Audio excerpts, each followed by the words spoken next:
Dia 13. Lixa, aparando as arestas.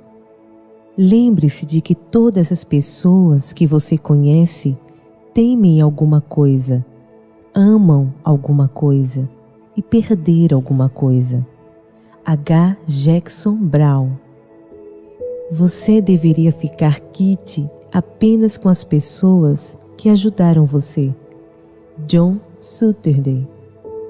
Durante a leitura do capítulo anterior, talvez você tenha pensado: sim, tudo isso é muito bom para resolver conflitos, mas você não tem ideia de com quantas pessoas tenho de lidar que simplesmente me irritam, e muitas são da minha própria família.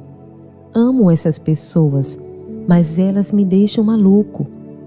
Não importa nosso esforço, muitos de nós sempre teremos de lidar com pessoas difíceis de amar e de se relacionar bem. É da natureza humana. Mas, se tivéssemos um mês de vida, gostaríamos de entender além das questões superficiais que nos irritam. Para melhorar nossos relacionamentos, devemos repensar a maneira como os entendemos. Sabe-se que lixar é muito útil no trabalho com madeira ou no acabamento de móveis, mas esfregar uma lixa na pele não é muito agradável, além de ser abrasivo e doloroso. Certamente, há pessoas na vida que também causam dor e irritabilidade. Elas nos irritam e nos chateiam. É possível encontrar pessoas desse tipo todos os dias no trabalho. Algumas talvez até vivam com você em sua própria casa. Muitas vezes, as pessoas a quem mais amamos são as que mais nos irritam. Mas com que frequência você para pensar em como irrita as pessoas ao seu redor? Talvez a pessoa lixa em sua família e entre seus amigos seja você mesmo. A realidade é que todos nós somos pessoas lixa. Todos nós irritamos os outros de vez em quando, e isso é parte do plano de Deus para a nossa vida. Sim, você leu corretamente. Pessoas lixa são parte do plano de Deus para a sua vida. Ele permite que pessoas lixa entrem em sua vida para transformá-lo numa ferramenta mais afiada para os propósitos dele. Paulo explica: porque somos criação de Deus, realizada em Cristo Jesus, para fazermos boas obras, as quais Deus preparou antes para nós as praticarmos. Efésios 2:10. No original grego, a palavra traduzida como criação tem sentido de uma obra de arte ou uma obra-prima. Deus o está transformando na ferramenta perfeita para realizar os planos maravilhosos que Ele tem para você. Isso muda totalmente a maneira como vemos os relacionamentos que nos perturbam. Eles existem para o nosso próprio bem, para parar as arestas e nos tornar mais semelhantes a Cristo. Isso soa maravilhosamente espiritual, mas o problema é como lidamos com todas as outras ferramentas guardadas no galpão. Parece que algumas pessoas nos aborrecem por mais que tentemos conviver com elas. Se elas fossem um pouco mais parecidas conosco, desfrutaríamos completa harmonia, não é? Além de ser absolutamente real, esse benefício roubaria de nós a oportunidade de nos tornarmos o que Deus deseja que sejamos. Vale a pena refletir. Quem são as pessoas lixa de sua vida neste momento? Alguém de sua família? Um colega de trabalho? Um chefe? Um funcionário? Um amigo? Ou um vizinho? Com que frequência você precisa interagir com essas pessoas? Como você costuma relacionar-se com elas? Provocações no galpão de ferramentas. A Bíblia apresenta um princípio orientador para aprendermos a nos relacionar bem com as pessoas lixa e termos um impacto duradouro em nossos relacionamentos. Não é fácil, mas a adoção desse princípio pode mudar profundamente a dinâmica dos relacionamentos. Se não for para tolerar, mas sim crescer em nossos relacionamentos lixa, precisamos ter a perspectiva do carpinteiro sobre as pessoas e realizações. Temos de ver as pessoas difíceis em nossa vida sob uma nova luz. O primeiro passo nesse processo é identificar de que modo as pessoas nos aborrecem. Embora cada indivíduo seja único e todo relacionamento seja especial, descobri que há algumas maneiras gerais de ver os relacionamentos irritantes. O primeiro grupo me lembra uma trena. São aquelas pessoas que sempre dizem que você está aquém do que deveria. São perfeccionistas insaciáveis que se sentem impelidas a estabelecer padrões para todas as pessoas. Não se cansam de medir, mesmo sabendo que os outros nunca chegarão ao ponto que desejam. Em resumo, elas julgam as outras pessoas por seus próprios padrões de retidão. Outro tipo de pessoa é o martelo. Os martelos costumam ter a sutileza de um trator, impondo seus desejos aos outros e abrindo caminho à força. Em torno das pessoas martelo, os outros pisam em ovos, porque nunca sabem quando elas vão cair sobre sua cabeça. Geralmente são expansivas e exigentes, ou sutis e manipuladoras, mas não obstinadas em usar a força da própria vontade para conseguir o que desejam. Depois, vêm aqueles que parecem ter a habilidade natural de cortar os outros. São as pessoas serra. Numa discussão, elas sabem exatamente o que dizer para ferir você com maior intensidade. Suas palavras podem ser sarcásticas ou diretas, mas sempre têm o poder de cortar fundo e deixar os outros sangrando, caídos no chão. As serras sempre ganham as discussões, não por estarem certas, mas porque cortam o outro num ponto que o enfraquece. Você tem alicates de pressão em sua vida? Você sabe, aquelas pessoas que o apertam e não sabem quando largar? Elas são extremamente carentes e costumam sugar a vida dos que estão ao redor. Desconhecem limites sociais e relacionais e saltam de crise em crise, precisando de constante apoio e encorajamento. Um alicate de pressão se prende a você e afeta todos os outros relacionamentos.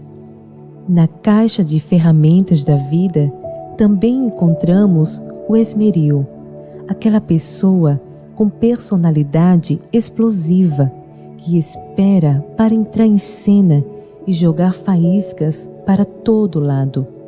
Com o esmeril está um machado, aquele tipo de pessoa que arranca enormes pedaços por onde passa.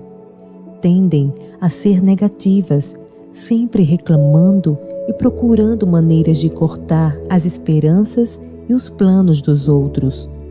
Suas primas, as machadinhas, normalmente cortam pedaços menores, mas apegam-se a feridas passadas e provocam dor mais prolongada.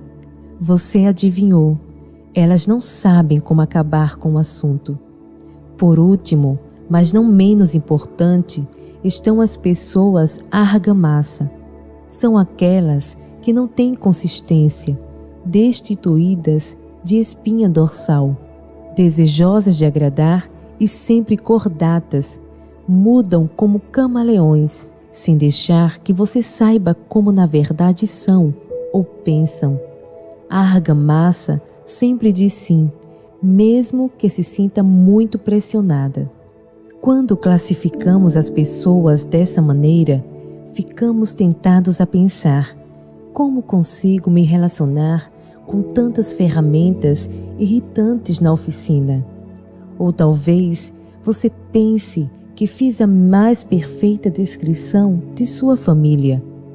Seja qual for o caso, devemos aprender a enxergar além dos danos que cada uma dessas ferramentas pode causar e descobrir como construir um futuro significativo juntos. Vale a pena refletir. Pense de novo nas pessoas lixa de sua lista no início deste capítulo. De que maneira cada uma delas se encaixa nos diversos tipos de ferramenta? Quais ferramentas mais irritam você? Por quê? A perspectiva do carpinteiro. Não conheço ninguém que seja normal. Você não é normal. Eu não sou normal. Todos nós somos únicos. Não há outra pessoa no mundo como você. Embora sejamos muito diferentes, estamos todos na mesma caixa de ferramentas.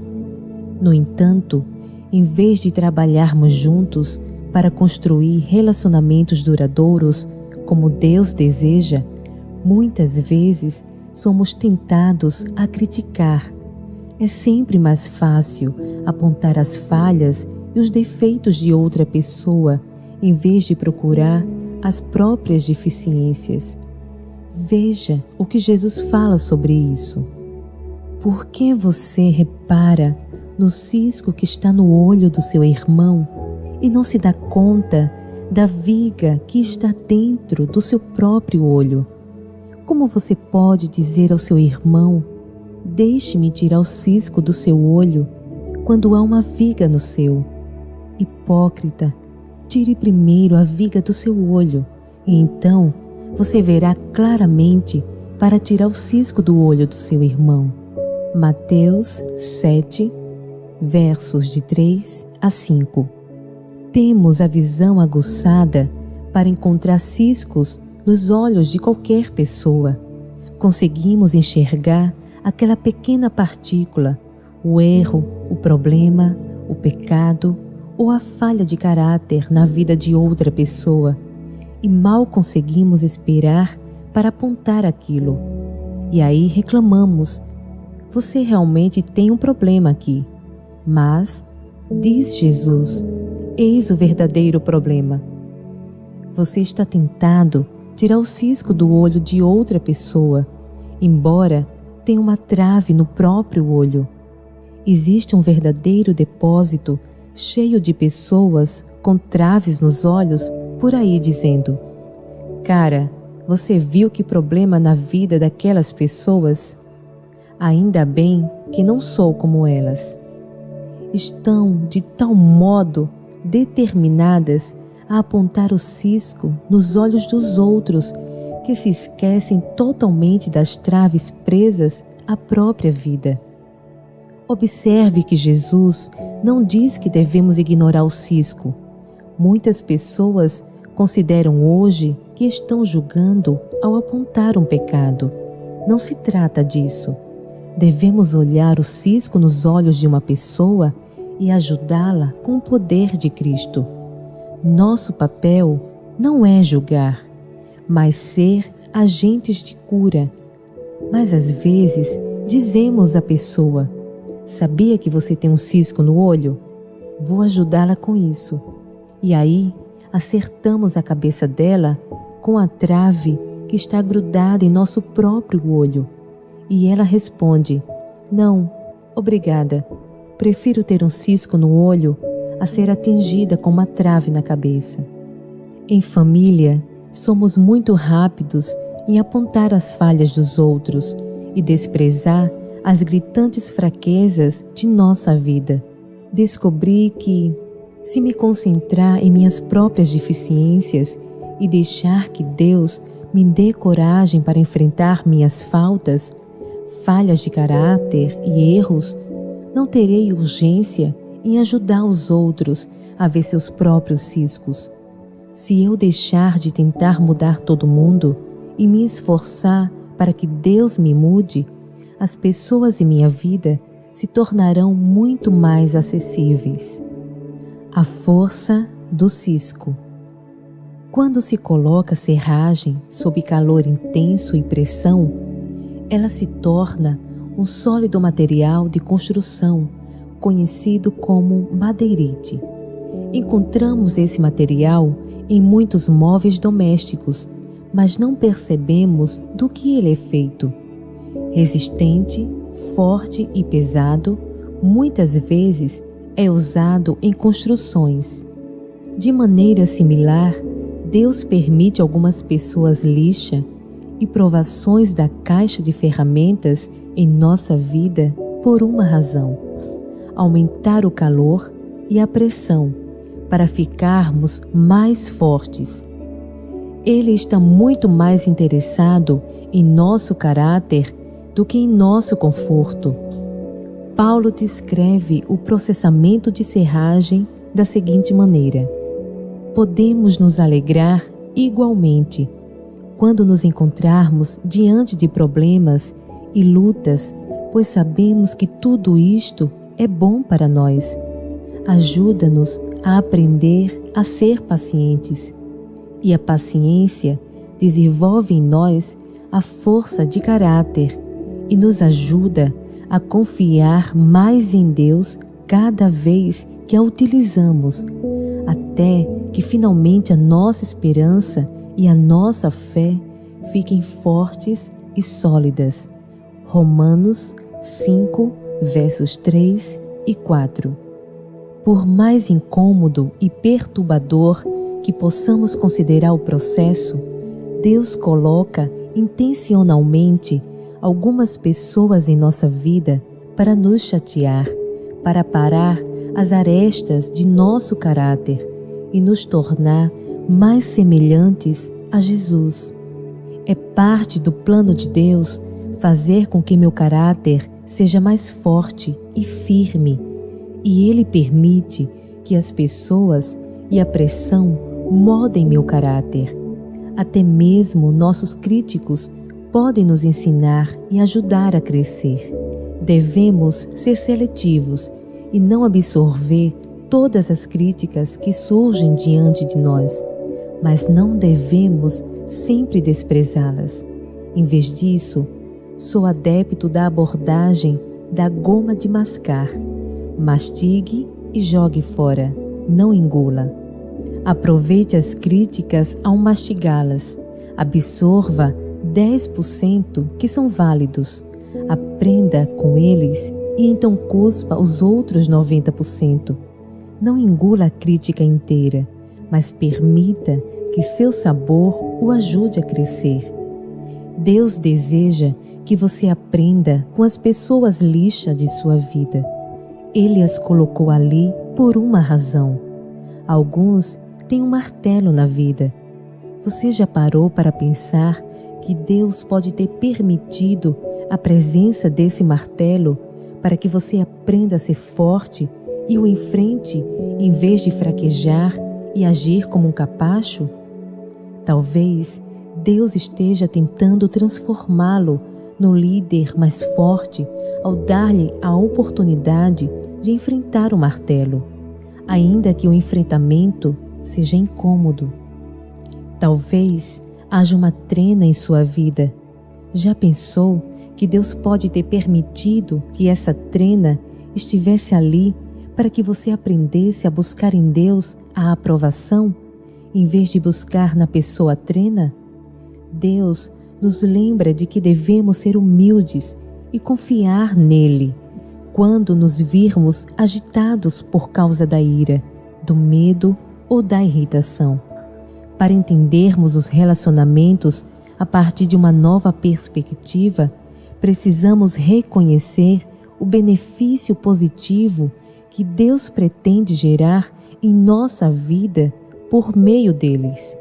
Da próxima vez que alguém enfrentar você, pare um instante e faça a Deus algumas perguntas. O que o Senhor está tentando ensinar? O que o Senhor está tentando construir em meu caráter? O que o Senhor está tentando me mostrar sobre liderança? O que o Senhor está tentando revelar sobre a vida? Para finalizar, você vê as pessoas difíceis de sua vida a partir de uma perspectiva completamente nova, não apenas quando percebe que Deus teve um motivo para colocá-las em seu caminho, mas também ao notar que Ele teve um motivo quando colocou você na vida delas. Deus deseja revelar um pouco de seu amor, paciência e misericórdia àquelas pessoas. Você pode ser a única face de Jesus que elas venham conhecer. Deus deseja surpreendê-las com seu amor de uma maneira que só você pode fazer. Para a vida toda. 1. Leia novamente a descrição dos vários tipos de ferramenta. Qual delas descreve melhor a maneira como você às vezes se relaciona com as pessoas? Você é um martelo, uma serra, um machado ou outra coisa? Na verdade, somos ferramentas multiuso e agimos de maneira diferente de acordo com o contexto e as pessoas. Avalie como seus diferentes relacionamentos geram diferentes reações, defensivas e ofensivas. 2. Com que frequência você aponta os problemas na vida de outra pessoa? Raras vezes, ocasionalmente, muitas vezes? O que costuma motivar suas observações? Passe um tempo em oração, pedindo que Deus o ajude a remover as traves de sua própria vida, antes de falar sobre os riscos na vida de outra pessoa. 3. Descreva uma pessoa de sua vida que o incomoda constantemente. Como você se relacionou com essa pessoa no passado? Se soubesse que tem apenas um mês para viver, o que gostaria de dizer a ela? O que o impede de dizer hoje?